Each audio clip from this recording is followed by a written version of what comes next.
some of the accusations she has, and I'd like to ask each one of you, because I think you need to ask for the public themselves what's going on, but she's referring to the Heber Light and Power Board that you're receiving health insurance. Is anybody on this board receiving health insurance from this company?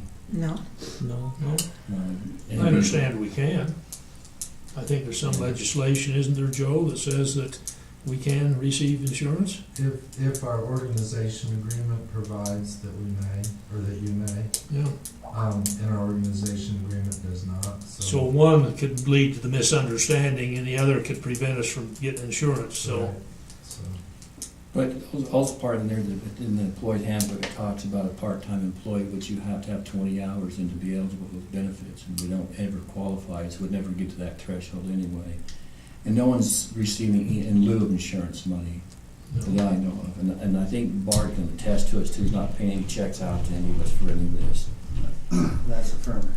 And no one's receiving any extra pays or stipends for board meetings or places you've gone? Anybody from the board? Not me. No. Okay.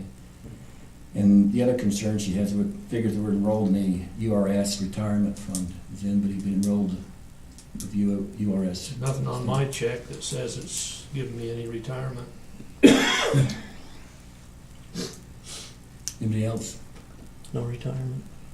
I wasn't receiving any, and I didn't want to speak for the whole board himself, but, you know, these are some false accusations. It's also misleading information, I think, by Councilmember Fraco, kind of accusing us of what we're doing some underhanded work in here. But I think the policies are in place to safeguard a lot of things. I think, Carly, if you've got a second, mention a few of why some of these policies are in place and what protects the public and the board from being able to participate in any of these programs. If any information can help us out. Yeah, well, I know that she had mentioned that in 2014, this board passed a resolution stating that the board members were considered part-time for Tier 2 and therefore ineligible for URS benefits.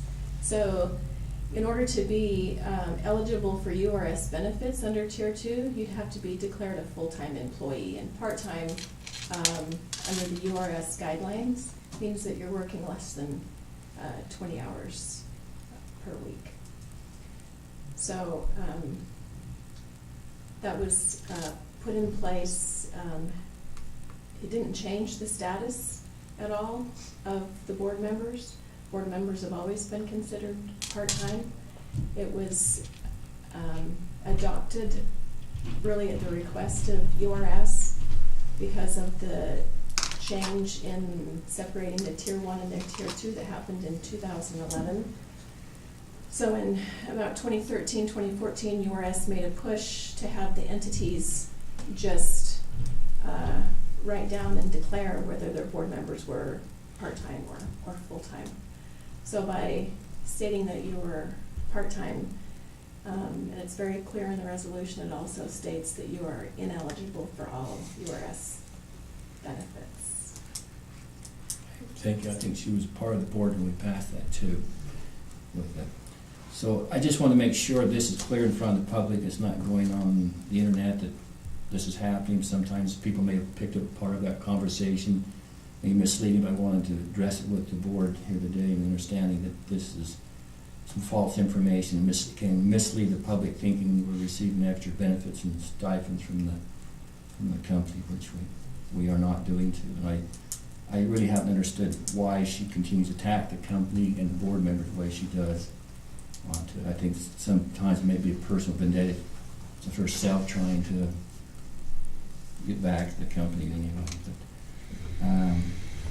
so that's an issue that we need to address and make the public aware we're not receiving any extra stipends of money for insurance. I think any one of us individually, if necessary, would be willing to address any questions that either citizen or government representative were desirous to ask, and I'm sort of disappointed that didn't happen. After her questions came to, I asked her if she'd like to come meet with the board or staff, and like that before, she's been asked before, but she continues to refuse to come and talk to anybody. makes a lot of assumptions on her own.